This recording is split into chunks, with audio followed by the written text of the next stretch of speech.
Hello, isang mapagpalang araw po sa lahat po ng aking mga viewers at followers, subscribers. Naway nasa maayos at ligtas kayong kalagayan. Muli, welcome po muli sa aking YouTube channel, Shiftor. At nawa patuloy po kayong mag-like, mag-share at mag-subscribe sa aking YouTube channel, Shiftor. At para lagi po kayong updated sa aking mga video na aking ipopost. So ngayon po ako po ay mag-prepare ng baked macaroni cheese and spice chicken curry with rice.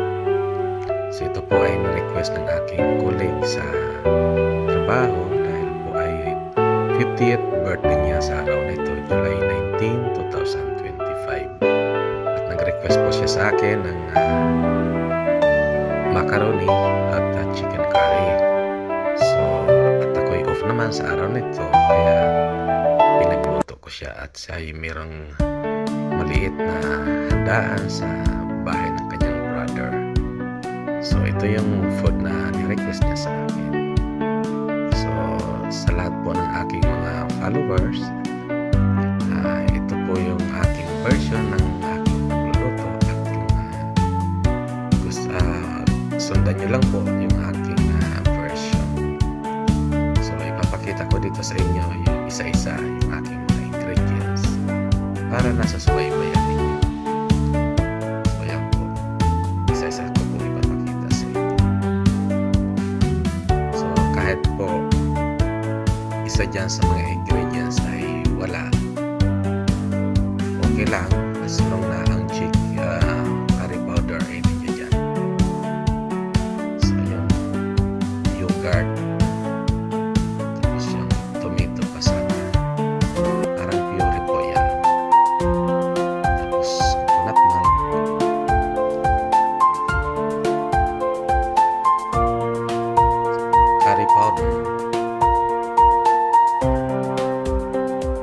turmeric,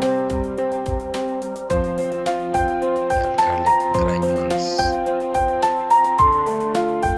chili powder,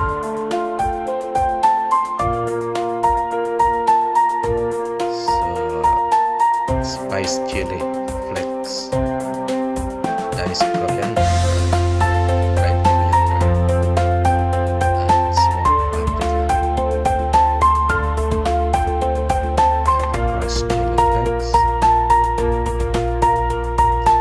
cumin powder, and black pepper. So yan yung mga ingredients ko sa aking chicken curry. So make sure yung chicken nyo huwag kayo mag-add ng water. So yung juice niyan ay galing lang sa natural juice ng chicken. Tapos siyempre pag nilagyan po natin ng tomato pasati, ay liquid din niya po. So yun ang magiging sarsa natin. So kung wala naman po kayong tomato pasata, okay lang po yung tomato juice. Wala naman is paprika, pwede rin po.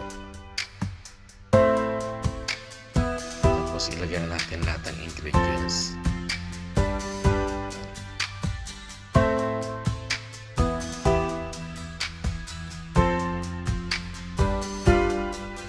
So sa akin po mga video na ipinopost, lagi po kayo mag-like and share para mapanood din po ng iba yung aking version. At pag ako po ay kumikita na dito sa aking channel, sa ngayon na wala pa akong kita, nasa 90 subscribers pa lang po ako. So pag ako po ay kumikita na, ang goal ko nito ay para itulong din sa mga nangangailangan, kumbaga charity ang aking goal sa aking YouTube channel.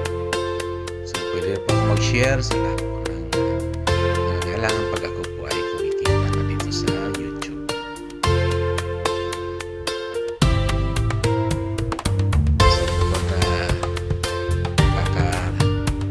Share pa ako ng aking cooking knowledge, ipapashare ko pa kayo sa aking mga adventure, tapos yung aking magkakaroon akong income, may share ko doon sa nangangailangan.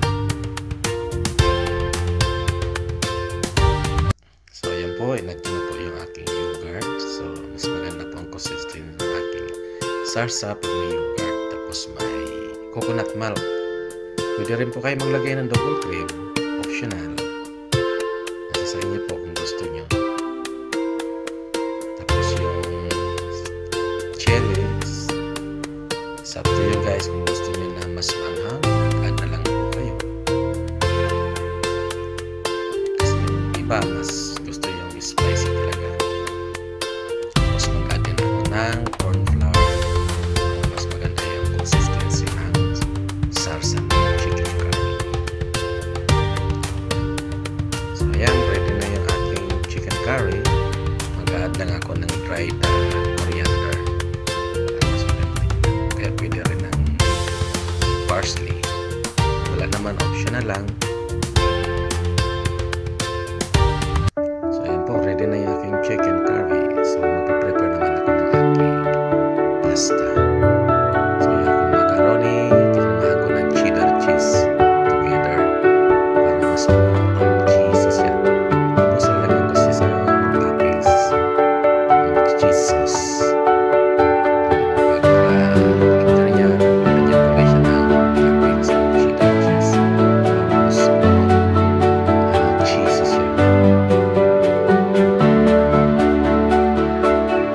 Tapos gagranisan ko siya ng dried parsley, paprika para maganda yung color niya. Coated na natin siya. Tapos maganda ko.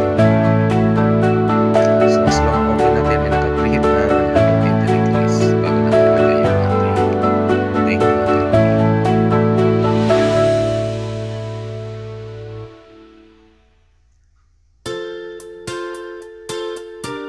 So ito po ay lulutuin lang po natin ng 20 minutes sa oven. So madali lang po natin siyang i-bake.